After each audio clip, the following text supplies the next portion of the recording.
Salam müəllimlər. Bu video birinci videonun ardıdır. Yəni biz nə edəcəyimizə qərar verdik, mövzunu hazırlayırdıq və icmalı hazırlaya bilməyimiz üçün bizə nə lazımdır, onları oradan başlamaq istəyirəm. Əvvəlcə onu deyim ki, bu videoların belə səliqəsiz alınması, yəni o birinci videoda da kəsilməli olan hissələr var idi. Mən onu elə paylaşmaq məcburiyyətində qaldım, çünki bu qalsa çox zaman alacaqdı. Yəni mən də Sony Vegas proqramı ilə problem yaşayıram, yəni problem oldu, işlədə bilmədim, alınmadı. Yəni kompüterlər zəifdir, yəni mən render eləyə bilmədim. Ona görə nə çəkirəm, çəkdiyim variantda necə alınıb o şəkildə onu YouTube-a yerləşdirmək məcburiyyətindəyəm. Buna görə üzrlü hesab eləyin. Zaten çox böyük say olmayacaq. 2, 3, maksimum 3 video, yəqin ki 2 videoda yekunlaşdıracağım. Bugün sadəcə nələrdən istifadə eləyəcəyik, ChatGPT-dən necə istifadə eləyirik, hansı məqsəddən onlara baxırıq.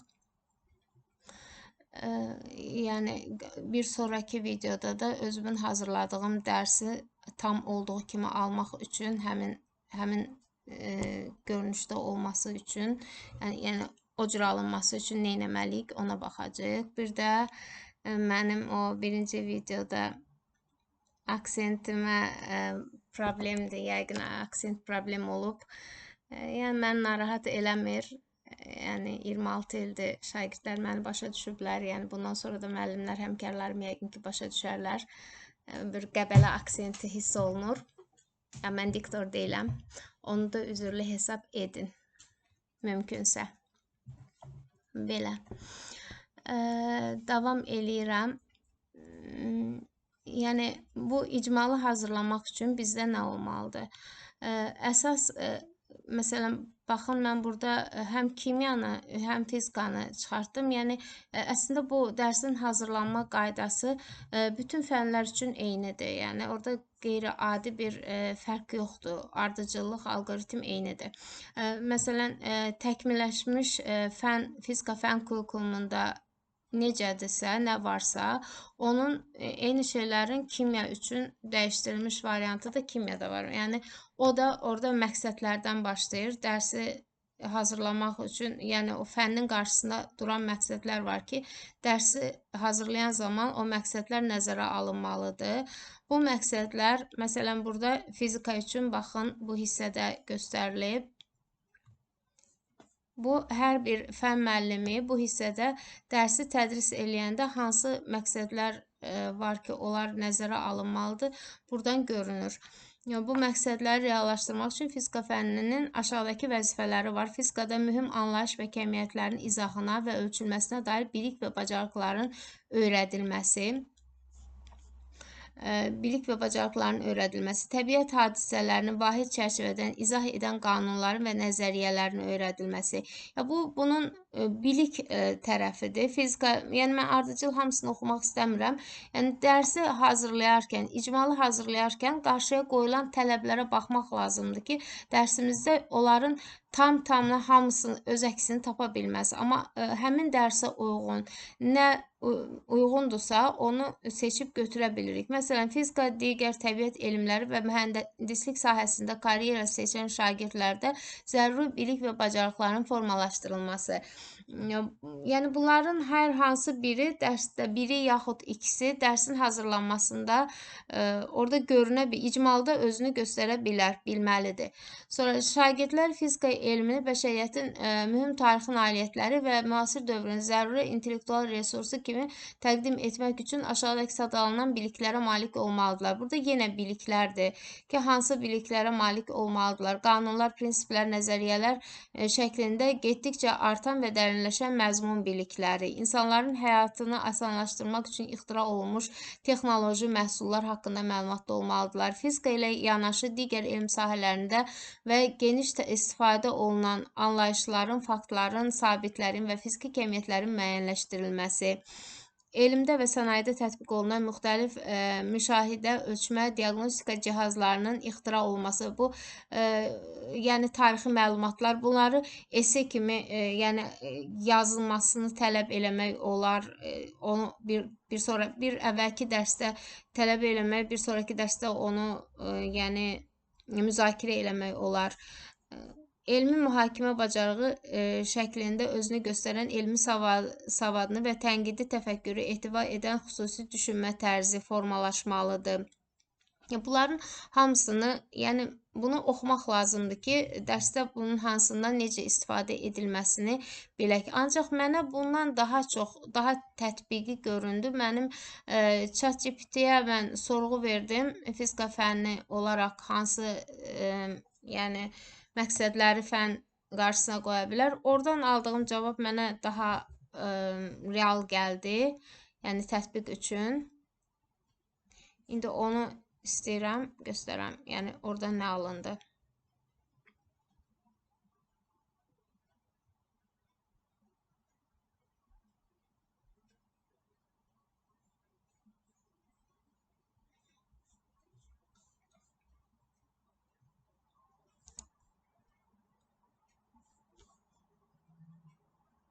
Baxın, bu ChatGPT-nin verdiyi məlumatdır. Demək, fənnin məqsədi nədir? Ümumi baxsam, bir neçə məqsəd var. Elmi dünya görüşü formalaşdırmalıdır. Bu, məzmun bilikləri üzərində qurulacaq. Fiziki anlayış və qanunların mənimsədilməsi, bu da məzmundur. Məntiq və analitik təfəkkürün inkişafı, problem həll etmə bacarığının formalaşdırılması, təcrübə və tədqiqat bacarığının inkişafı, riyazi aparatın şuurlu tətbiqi, həyat və texnika ilə əlaqənin qurulması, elmi mədəniyyət və təhlükəsizlik vərdişlərinin formalaşması. Bunlardan mən dərsimdə hansından istifadə etmişəm, nələr görünür o dərsin içində, qarşısına plus qoymuşam. Yəni burada məsələn sürtünmə qüvvəsi mövzusunda elmi dünya görüşünün formalaşması olaraq hadisələri mistik yox, elmi izah etməyi öyrənir. Bu nə deməkdir? Yəni sürtünmə qüvvəsinin yaranma səbəbi məsələn bu dünya görüşünün formalaşmasıdır. O qüvvə necə yaranır? Səbəb əlaqə nəticələrini dərk edir. Hansı səbəbdən yaranır? Bu ikisi o izahın içərisində gedir. Burada bu mistik yox, elmi bilməsi nə deməkdir? Məsələn, o göy qurşağının yaranmasında mənim bir neçə misal var ki, mənim böyük insanların da bilmədikləri, yəni müəllimlərin, ibtidai sinif müəllimlərinin öyrətdikləri buludlar toqquşur, ildırımın səsi çıxır məsələsi var. Yəni bu bütün siniflər bunu deyirlərsə, bu o deməkdir ki, bunu onlara ibtidai sinifdə belə öyrədilir. İldırım, şimşək ona görə çaxır ki, iki bulud toqquşur. Yəni belə bir yəni fizikanı öyrənmək ona görə lazımdır ki, danışanda gülməli vəziyyət alınmasın. Yəni bir böyük adam, yaşlı bir insan bu hadisəni belə deyəndə, onun uşaqlıqdan aldığı biliyin üzərində qurulur da danışığı, nitqi. Yəni və yaxud deyəndə ki, bir böyük ixtisas sahibi olmayan bir müəllim deyəndə ki, ay niyə yarı görünür, onun yarısı o biri tərəfdə qalıb. Uşaq soruşur, ay niyə yarımçıq görünür? Müəllim deyir ki, düzdür, ixtisas müəllimi deyil, humanitar sahənin insanıdır, amma yəni bir müəllim ali təhsilli insan deyəndə ki, ayın yarısı hansısa tərəfdə qalıb, o biri tərəfdə qalıb, bu biraz yəni eybəcər görünür. Yəni uşaqlarda bu dünya görüşünü formalaşdırmaq ona görə lazımdır ki, yaşlaşanda danışıqda, nitqdə mənim kimi aksent olsa da, ən azından çox eybəcər səhvlər olmasın. Yəni anlayış, fiziki anlayış və qanunların mənimsədilməsi. Burada əsas fiziki kəmiyyətlər bu bilik hissəsinə aiddir, yəni öyrədilməsidir, məzmunun öyrədilməsi. Burada məndə həmin o dərsin içərisində təhlil etmənin olduğu görünəcək. Başqa bir şey yoxdur, sadəcə təhlil etmə var orada, o dərsin içərisində. Sonra 4-cü problem həll etmədə real və nəzəri problemləri həll edir var. Orada real problem həll etmə yoxdur, amma nəzəri hissəsi var, nəzəri problem qoyulur. Və bunlar hamısı harda görünür? Tapşırıqlarda görünür. Bunlar mən hamısını oxumağın təcrübə qurur, ölçmə aparır, nəticə çıxarır. O dərsin içərisində var. Və bunlar dərsin içərisində harda var? Tapşırıqlarda var. Yəni dərsdə müəllim dərsi elə qurur ki, bu icmal ona görə hazırlanır ki, müəllimin izahatı üzərində qurulmasın dərs. Yəni bizim uyğunlaşdığımız, öyrəndiyimiz müəllim dərsi izah eləyir, şagirdlər də hamısı başa düşdüm deyir və bununla da iş bitmiş olur. Müəllim də biliyi öyrətmiş sayılır. Və iş bununla bitməsin deyə icmal hazırlanır ki, müəllim dərsi birbaşa izah etməsin, anlaşılmayan hissələri göstərsin. Şagird o nəticəyə özü gəlsin, istiqamətləndirici suallardan istifadə olunsun, araşdırma ilə gəlsin, özü tapmış olsun. Həm onda o müəyyən bacarıqlar formalaşsın ki, oturub sadəcə qulaq asıb öyrənəndə o formalaşmayacaq. Həm o bacarıqlar formalaşsın, həm də o daha çox yadda qalsın və tətbiqini də görə bilsin. Yəni mən bunların hamısının üzərində bir-bir dayanmaq istəmirəm. Yəni bunun hamısı gələn videoda o dərsin üzərində, öz yazdığım dərsin üzərində göstərəndə bir-bir göstərəcəm burada hansı harda göründü bu bacarıqların hansı tapşırığın hansı hissəsində özünü göstərdi. İndi onu yəni biz əvvəlcə bunu bildik. Sonra bizə nə lazımdır? İnteqrasiyanı yaza bilmək üçün, yəni icmalın içərisindəki inteqrasiya hissəsini göstərmək üçün biz hansı fənlərə ki inteqrasiya eləyirik, onların yenə həmin o təkmilləşmiş kurikulum proqramından, məsələn, mən riyaziyyat üçün riyaziyyatın məzmun xəttlərini götürmüşəm. Ədədlər və əməllər, cəbr və funksiyalar, həndəsə, ölçmə, statistika və ehtimal. Yəni mənim dərsimdə bunlardan hansından istifadə olunub, harda görünüb, yəni necə inteqrasiya olub. Məndə hesablama var, ona görə cəbr və funksiyalar hissəsindən istifadə olunub. Ancaq bir də ölçmədən istifadə olunub. Təbii ki, təkcə buna baxmaqla onu yazmaq olmur. Mən onu girdim, o bir-bir baxdım standartlarına, onun içərisindən götürdüm. Ya bunu belə eləmək lazımdır. Mən bunu elə belə çıxartdım, amma əslində hansı fənni ki inteqrasiya etmək, çox inteqrasiya eləyirik. Məsələn, fizika, coğrafiya, bir də riyaziyyata çox inteqrasiya eləyir. Onların standartları burada bizim o papkamızda, faylımızın içərisində olması məsləhətdir. Bəzi siniflərdə kimya inteqrasiya var. Ondan görə məndə burada kimya da var. Bəzi siniflərdə coğrafiya inteqrasiya var və riyaziyyata inteqrasiya da daha çoxdur. Demək olar ki, bütün dərslərdə var. Ona görə, məsələn, fizika müəlliminin faylının içərisində həm fizika, həm kimya, həm coğrafiya, həm də riyaziyyatın fən kurikulumu olmalıdır ki, orada həm məzmun xəttlərinə, həm də standartlara baxa bilsin ki, hansına inteqrasiya eləyib bilsin. Onu görə bilsin, yəni yaza bilsin. Bu inteqrasiyasına aid. Bir də mən indi keçirəm bu ChatGPT-yə. Burada sürtünmə qüvvəsi üçün icmalın hazırlanmasında birbaşa birinci biz özümüz heç bir şey fikirləşmədən hələ bir prompt hazırlayıb verə bilirik. O promptu mən dedim ki, özü hazırlasın ən düzgün variantını və onu hazırlayıb və ona uyğun da dərs hazırla dedim. Təbii ki, o dərs 7-8-ci sinif səviyyəsindədir. Mən onu 10-cu sinifdə tətbiq eləyə bilməzdim. Ona görə onu mən üzərində işlədim, dəyişdirdim. Amma birinci olaraq, ilk olaraq burada promptu hazırlanmasını istədim. Bunu necə istədim? Yəni, geniş ətraflı metodik təcrübəli fizika müəllimi tərəfindən yazılmış prompt hazırla. 10-cu sinif üçün sürtünmə qüvvəsi mövzusunda icmal hazırlamaq üçün. Və ona uyğun hazırlayıb və çox geniş hazırlayıb, yəni nəyi görmək istəyib o dərsin içərisində hamısını hazırlayıb. Ki, yəni belə yazıb ki, 5Y modeli olsun, buna mən razı idim. Yəni bəzilərinin nə ilə ki razıyıq, onu saxlayırıq, nə ilə razı deyilik, onu dəyişirik. Məsələn, bir neçə böyük stajlı müəllim kimi, kurikulum üzrə ixtisaslaşmış, tədqiqat yönümlü fizika müəllimi kimi, yəni bunu hazırlayıb. Orta məktəbin 10-cu sinifi üçün icmalı hazırlayır. 5Y modeli Bloom taksonomiyası nəzərə alınır. Şagird yönlü, kompetensiya əsaslı yanaşma ilə işləyir.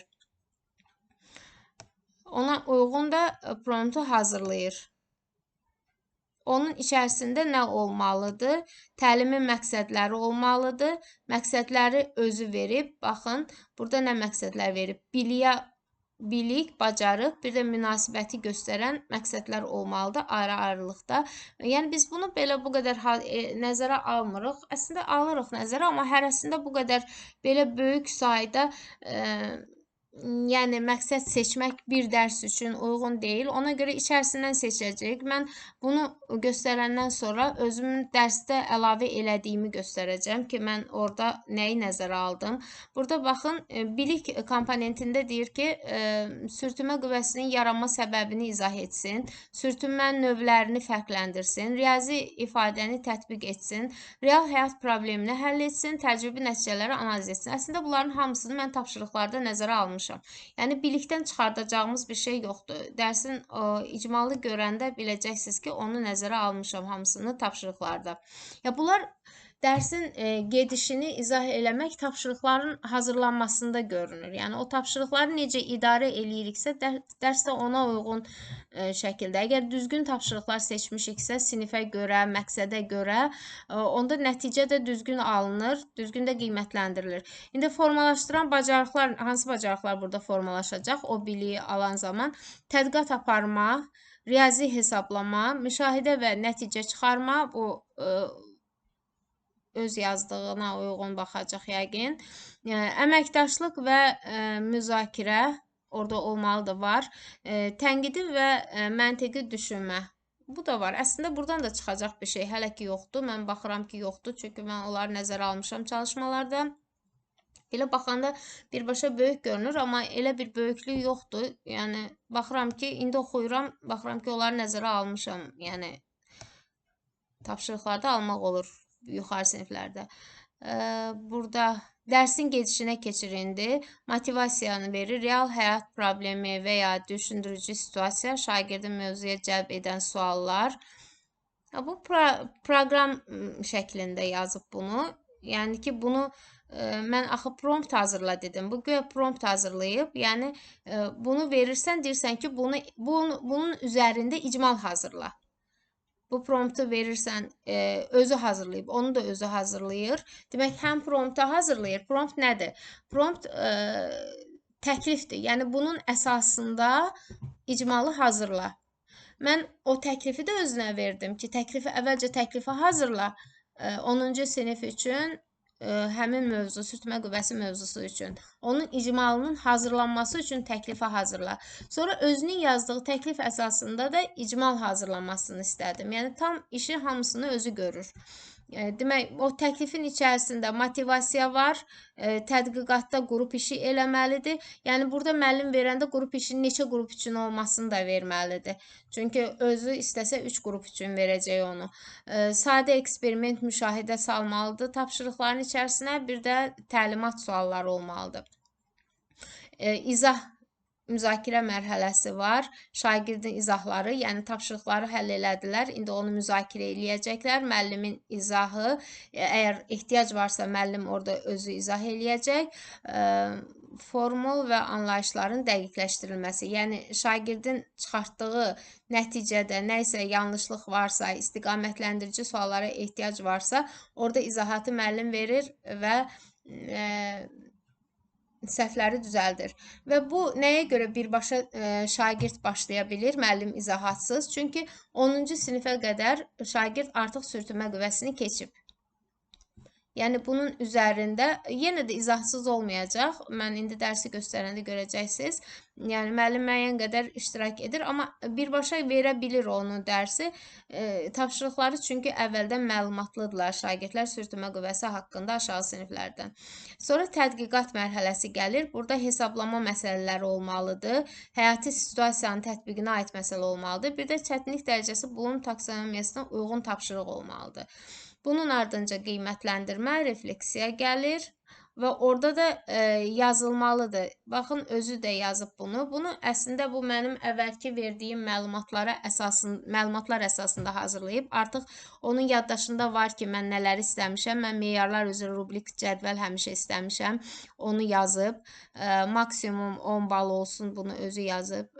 Tədqiqat və möhkəmləndirmə tapşırıqları ayrı-ayrılıqda qiymətləndirilsin. Bunu da mən həmişə verirdim. Ona görə onu da bura yazıb. Yəni hər bir tapşırığın rubrikdə ayrı-ayrılıqda qiymətləndirilməsini istəmişəm. Bunu dərsin gedişində, yəni qiymətləndirməni vacib deyil ki, qiymətləndirmə dərsinin ancaq sonunda olsun. Yəni qiymətləndirmə tədqiqat mərhələsindən sonra o tapşırıqları bir qiymətləndirmək olar. Axırda möhkəmləndirmə, tətbiq etmə mərhələsinin tapşırıqlarını da bir ayrı qiymətləndirmək olar. Sonra diferensiasiya nəzərə alınsın. Güclü şagirdlər üçün genişləndirici tapşırıq, çətinlik çəkənlər üçün zəif tapşırıq olsun.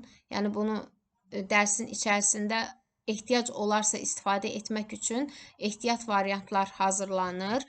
Yəni əgər həmin sinifdə zəif şagirdlər varsa, onlar üçün xüsusi tapşırıq eləmək olar. Əslində bunu mən məsələn onu qrup işi nə vaxtsa hazırlayanda onu nəzərə alırdım. Qrupları fərqli, yəni təsadüfi seçmək də olur. Yəni şagirdlərin istəyinə uyğun püşk atma ilə, ya rəqəm saymaqla müxtəlif əyləncəli şəkildə seçmək olur. Amma müəyyən qədər nəzərə almaq lazımdır ki, bir qrup tam zəif oxuyanlardan ibarət olmasın. Onlarda kimsə bir liderlik eləyə bilən olsun ki, istiqaməti seçməkdə kömək eləsinlər bir-birlərinə. Bunlar nəzərə alınır. Tapşırıqlar da o qruplara uyğun düzəldilir, hazırlanır. Üslub tələbi qoyub, metodik, akademik. Bunları nəzərə almamaq, mən nəzərə almamışam. Yəni bunları özü salıb, bunu mən eləməmişəm. Belə. Və bundan sonra da həmin prompta uyğun dərs icmalını hazırlayıb. Və bu dərs icmalını mən aşağı çəkdikcə bunu oxumaq istəmirəm. Baxın, saxlayıb videonu baxmaq olar və eynisini yazıb ChatGPT-dən oxşar nəticələri almaq olar. Bunlar baxanda görünür ki, bu 7-ci sinif səviyyəsində bir dərs hazırlayıb. Formalaşdırılan bacarıqları bir ayrı təzədən yazıb və dərsin icmalına keçib, eyni yüklü asfalt yolda və buz üzərində itələmək niyə fərqli çətinlik yaradır? Müzakirə sualları verir. Hansı halda yükü hərəkət etdirmək daha asandır? Bu fərqin səbəbi nə ola bilər? Yəni aşağı sinifdə bu problem yoxdur. Yəni bu dərsi belə izah eləmək olar, keçmək. Baxın, burada müəllim izahı üçün də yer var. Yəni müəllim nələri izah eləyir. Bunu video sürtünmə qüvvəsi üçün video materiallar var. Onları burası əlavə eləmək olar icmalın içərisinə ki, əvvəl uşaqlar videoya baxsınlar, sonra eləsinlər aşağı siniflərdə. Sonra bu tətbiq etmədə birbaşa məsələ verir. Bunu nəzərə alıb, birində sadəcə yerinə yazıb hesablamaqda, ikincidə fikirləşir, cavab verir, açıq sualdır, üçüncü də açıq sualdır və həyati tətbiqi olan sualdır. Sürtünmə qüvvəsi olmasaydı, gündəlik həyatımız necə dəyişərdi? Yəni, bu haqda öz fikirlərini yazırlar. Yəni, bu qüvvə olmasaydı, həyatda nə dəyişərdi, nə baş verərdi? Və buna uyğun da qiymətləndirmə verir. Meyarları göstərir. Amma istədiyi kimi də veribdir. Yəni, mənim istədiyim kimi verməyib. Ona görə, yəni bunu istədiyimiz şəklə salmaq üçün üzərində işləmək lazımdır. Bu bizə başlanğıc material verir ki, bunun üzərində işləyərək dərsin icmalını hazırlayaq. İndi mən öz hazırladığımı da bir qısa göstərəcəm. Sonra bir sonraki videoda yorulur bizim müəllimlərimiz uzun müddət baxanda. Ona görə çox uzun hazırlamaq istəmirəm. Qısa-qısa eləyirəm videoları. Yəni bir sonraki videoda bunu həmin o mövzunu necə dəyişdirib, yəni belə bir şəklə salmaq lazımdır 10-cu sinif üçün. Dəqiqə açılsın. Baxın, burada artıq bizim yazmalı olduğumuz qaydaya mən gətirmişəm onu. Standartlardan başlayır. 3 dənə standart götürmüşəm. Niyə 3 standart götürmüşəm? Yəni, əslində deyirlər 1-2 standartı reallaşdırmaq olur. Ancaq o tapşırıqlar elədir ki, onları işləyəndə bunlar reallaşır. Yəni, çətin bir proses olmadığına görə və onu da deyim ki, müxtəlif siniflər üçün ona görə mən əvvəldə qeyd eləmişdim ki, əvvəlki videoda o dərsin kimdənsə götürülməsi, icmalın kimdənsə götürülüb açıq dərsin keçirilməsi çox risklidir. Yəni çox risklidir deyəndə istənilən nəticəni verməyə bilir. Çünki onu yazan müəllim bilmir sinifin səviyyəsini, sinifdə necə uşaqlar var. Ona görə hər icmal sinifə görə yazılanda o daha real olur. Məsələn, belə bir dərsi zəif sinifdə reallaşdırmaq mümkün deyil. Amma elə güclü sinif olur ki, orada bu dərsi reallaşdırmaq heç bir problem yaratmır. Burada hərəkəti təsvir edən anlayış və kəmiyyətləri ümumiləşdirir. Sürtünmə qüvvəsini izah edir, Newton qanunlarını tətbiq edir. Burada qeyri-adi bir standart reallaşdırılması mümkün olmayan bir standart yoxdur. Ona görə mən onun üçünü də saxlamışam. Mövzunun adı gəlir, sonra təlim nəticələri. Baxın bu nəticələrə. Sürtünmə qüvvəsini yaranma səbəbini şərh edir və növlərini fərqləndirir. Sürtünmə qüvvəsinin yaranma səbəbini şərh edir və növlərini fərqləndirir. Bunu aşağı sinifdən bilir. Cismə təsir edən qüvvələri sxematik təsvir edir. Bunu mən nəticə kimi saldım. Çünki yəni biz arxayınıq ki, bunu rahatdır, aşağıda öyrəniblər. Amma 10-cu sinifdə bunu bilməyən şagirdlər var. Qüvvələri sxematik çəkib göstərmək və o oxların nəyi göstərdiyi, oxun uzunluğu, o qüvvənin yəni parametrləri bilməyən şagirdlər var. Ona görə bunu 10-cu sinifdə də daxil etmək məqsədə uyğun gördüm. Sürtünmə qüvvəsinə aid qrafik, keyfiyyət, kəmiyyət tipli məsələləri həll edir. Bu tapşırıqların içərisində var. Bir də tormoz yolu tormozlanma müddətinə asılı olduğu kəmiyyətlərlə əlaqəni Newtonun ikinci qanunu tətbiq etməklə izah edir. Bunun ən sadə formasını, yəni bucaq altında olmayan, üfüqi xətt üzrə hərəkət edən hala uyğun tapşırıq mən bilən salmışam. Bu çoxdan yazılıb, yəni bir xeyli var, bir ay var bu mövzunun yazıldığı.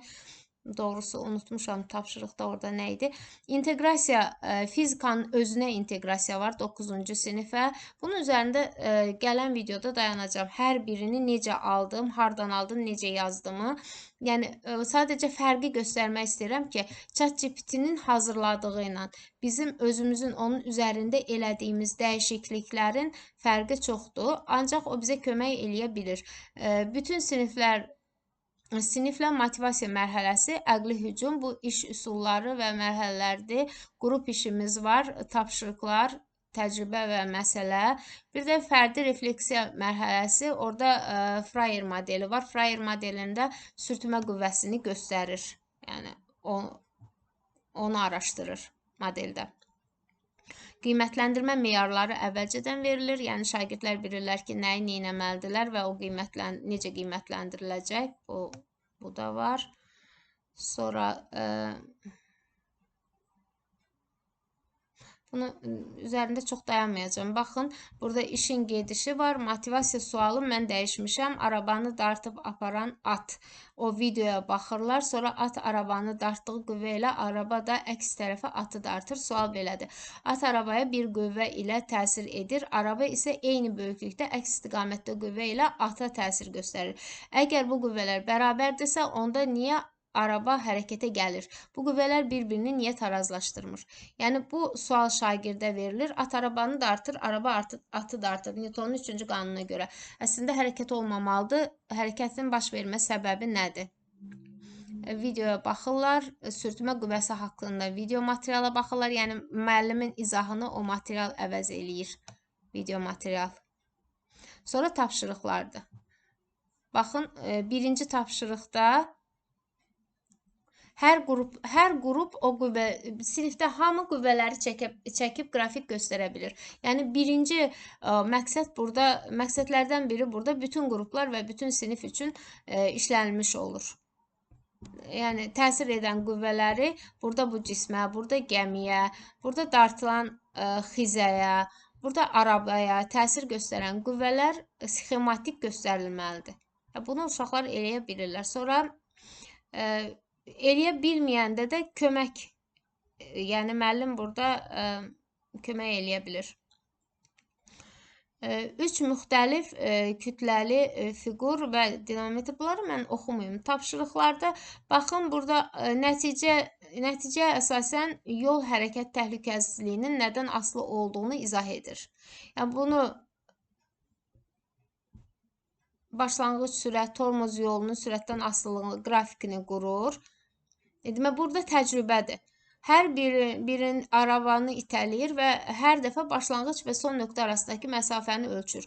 Demək, ölçmə aparır, o məqsəddə burada reallaşır bu tapşırıqda. Yəni, bir-bir üzərində dayanmayacağım. Bunlar tədqiqat. Sonra yönləndirici suallarımız var, istiqamətləndirici suallar var. Hansı ki, çətindir tapşırıq. Orada müəllimin köməyi deyəndə bunu nəzərdə tutmuşdum. Yəni, müəllim baxanda ki, harada problem var, orada kömək əvəzinə bu istiqamətlendirici suallardan istifadə eləyə bilir. Sualları verir və nəticəni alır şagirddən. Bir də refleksiya gəlir. Məsələn, yəni bu bundan bitir. Onun üzərində gələn dəfə dayanacağım.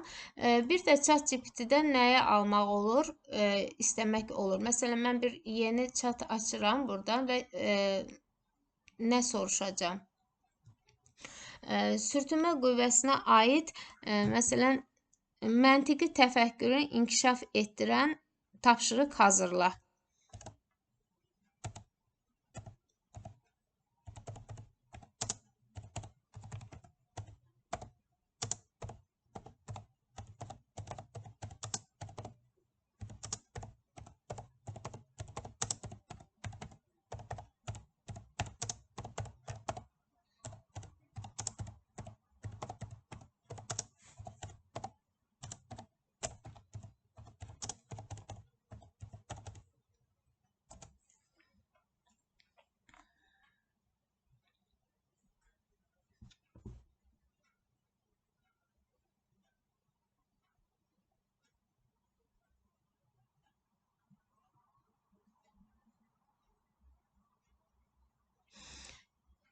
Tapşırıq sual şəklində hazırladı.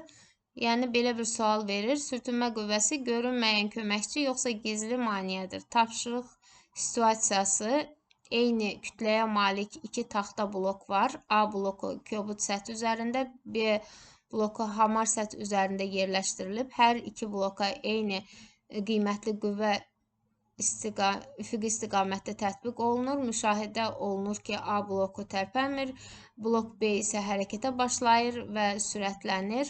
Şagirdlərin tələb olunur. Məntiqi analiz. Aşağıdakı fikirləri qiymətləndirin və doğru səhv olaraq əsaslandırın. Blok A-ya təsir edən sürtünmə qüvvəsi tətbiq olunan qüvvədən böyükdür. Blok B-yə sürtünmə qüvvəsi yoxdur. Sürtünmə qüvvəsi hər zaman cismin hərəkətinə əks istiqamətdə təsir edir. Blok A üçün sükunət sürtünmə hələ maksimum qiymətə çatmayıb. Yəni, bu nə baş verərdi əgər sualı bir neçə tapşırıq hazırlayıb. Ya, birinci tapşırıq budur, bunların içərisindən seçməlidir. Yəni, belə, məsələn, birinci tapşırıq yaxşı tapşırıqdır. Qalanlarını oxumaq istəmirəm, yəni vaxtınızı almayım. Bu şəkildə suallar tələb edib, müxtəlif, yəni mən məntiqi təfəkkürü inkişaf elətdirən istədim, amma başqa bir şeylər də istəmək olar. Məsələn, demək olar ki, tətbiqi bir tapşırıq hazırla. Təbii ki, hər dəfə normal bir tapşırıq olmaya bilər, yəni bəyənilən olmaya bilər, amma adətən yəni normal tapşırıqlarda olur. Yəni içərisindən seçmək olur. Bu məqsədlə ChatGPT-dən istifadə etmək olur. Bu belə. Gələn dəfə mən hazır dərsin üzərində daha çox dayanaraq bir videoda da onu izah eləyəcəm və onun üzərindəki izahdan sonra mənə elə gəlir ki, bu biraz bəlkə də qarışıq olar, anlaşılmaz olar. O izahdan sonra yəqin ki, hamı yaza biləcək. Çünki hazır dərsin üzərində bir-bir hansı tapşırığı necə aldım və onu necə analiz elədim, onu da sabah da onu hazırlayıb paylaşacağım. Yəni 2 günə bu mövzu bitəcək. Təşəkkür edirəm.